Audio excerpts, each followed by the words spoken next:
Hello, welcome back. We're taking a look at a crazy company here.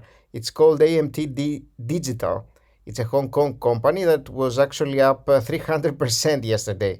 But if take a look at the performance.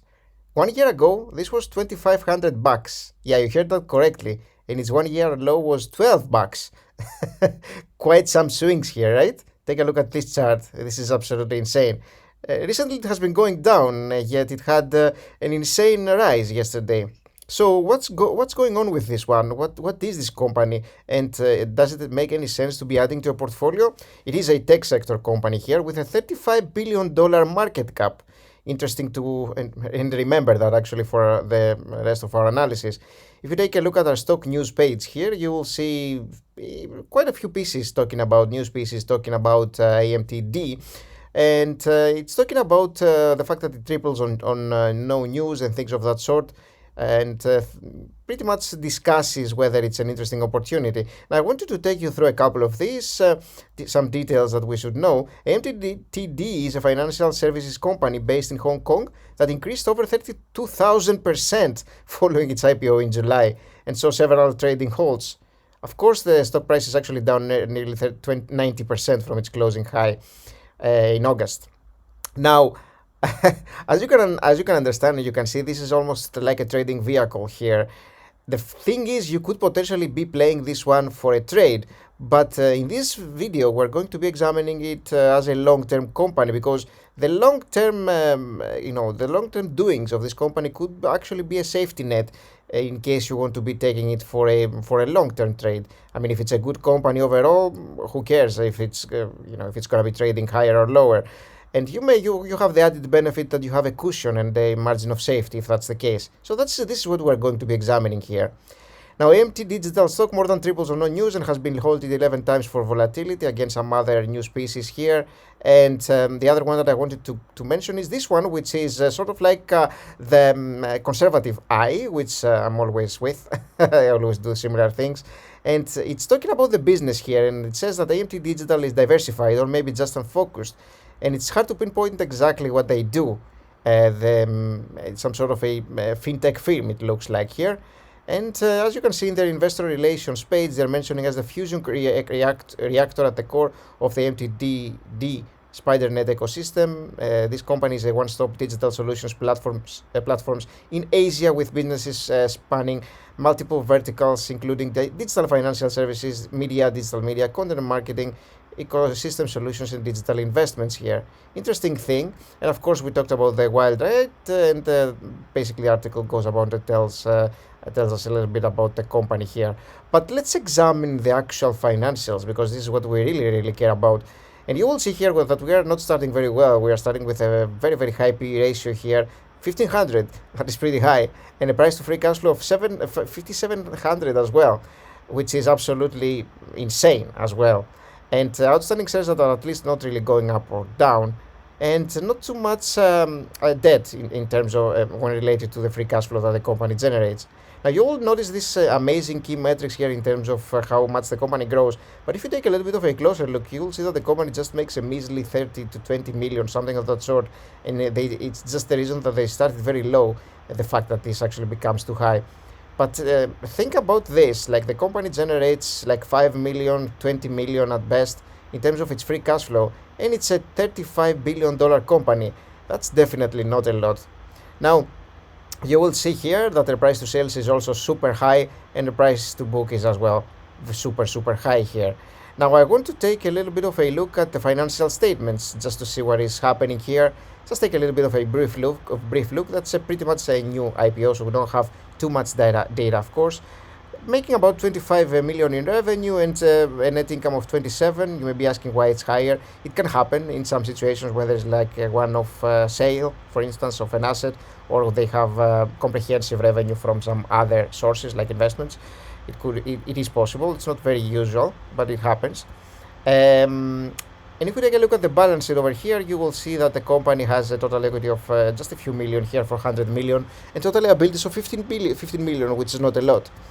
Now, the cash flow statement of the company, again, the net income converts to about 10 million in operating cash flow here after all the adjustments, and you are looking at 6 million in free cash flow, just a measly 6 million, starting from 3, going 27, 10, and 6. Again, remember, this is a $35 billion company. It's extremely expensive for what they are making here.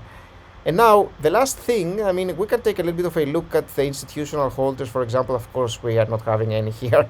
This is a very, very small company, insider trades or senator trades. There is nothing to see. But what will our stock evaluation tool tell us about this very, very large market cap company, which frankly should be a very small market cap company? And it's just not happening right now because of the sentiment. And it was much, much higher. To think that, it's absolutely insane, actually. It's absolutely insane that it was like $2,500 at some point. Insane. So, as you'll see, the revenue of the company has been growing quite a lot, but that's because they started with 1 million here. This was the year where they grew a lot, and the rest of that is basically just a little bit. So you see that they don't have explosive growth as well. So they're basically pretty much staying at the same levels over here, which is not very nice to see. But I'm gonna go with high revenue growth, 20, 30, and 40. Let's just say that they continue, pacing that path and actually doing that well. In terms of net income margins here, now the company has more than 100% because I told you that they had these years where they actually probably had some one-off sales or investments. It looks like it's happening a lot. Now, of course, this is not healthy to be having these kinds of margins. It's not going to continue if we are talking about a company that's going to be a long-term company making good revenue from much revenue from sources of income. But I'm gonna go with something that's more normal for a tech company that is doing really, really well. So I'm gonna go something with like 20, 25, and 30 and see what we're getting here. Again, remember, these are scenarios. This company is very new, very, very small company. We need to give it some time. But I kind of want to see in what ballpark estimate we are with with how much the company makes with its financials. And the free cash flow margin here, again, we're gonna go with something that is fairly normal. Maybe I'm gonna go a little bit more because the company seems to be doing well with generating net income, and maybe they are able to convert free cash flow at a very nice pace over here. So let's just say 13% for annually, and let's see where we are here in our estimates. And you'll see that we're near $1 or $2 over here, and the current price is sitting at 190, and we're not even near these kinds of projections, frankly. So as you can understand, this is a company that is sort of like a meme stock at the time. The company is not that bad, frankly. I mean, of course, it's a very, very new one and a very small one, but it's not like they are doing badly. They are not losing money or anything of that sort. It's just that they have been massively overpriced. So you have to be careful about these things. If you're looking at a company that's making $10 million and it's worth 35 billion, that's probably not a good idea to be buying this one. It's extremely expensive, and you can very, very vividly see that in our tool here. It's about $2, I think, at most. What happens if I go 100%, what they're actually doing right now, which of course is not sustainable, but let's just say that we do that, and even then we're at most like $7 to $8. Again, the current price is 190, so you can understand how far we are from what the company should be worth right now. When it was $12, I mean, if you remember that, the company actually was $12 at some point. When it was near its 1 year low, that, again, it's very expensive even then, but at least that makes some sense. And of course, people who for some reason bought this one then, they definitely have reaped some rewards.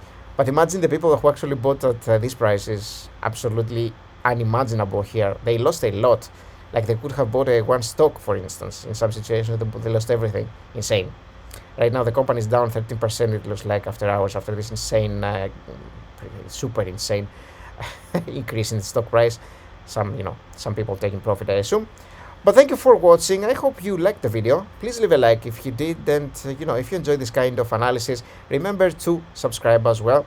And as usual, if you're interested in this kind of tool, where we have a lot of tools over here, and I'm going through these pretty much in most of the videos that I make, you may want to take a look at our Patreon page. You can find a link in the description box below this video. And if you are interested, become a member and come over and have unlimited access to our tool. And also visit our Discord channel, in which we are talking pretty much daily about all sorts of things concerning stocks, investments, and things of that sort. It's a very, very nice channel. We have a lot of people we are talking with pretty much again daily about all sorts of things.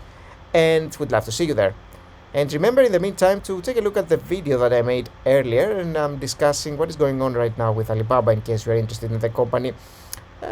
Kind of taking a little bit of a closer look at what has happened and what we are expecting to happen in the upcoming months. But thank you for watching this one, and I'll see you in the next one, guys. See you for now. Bye-bye.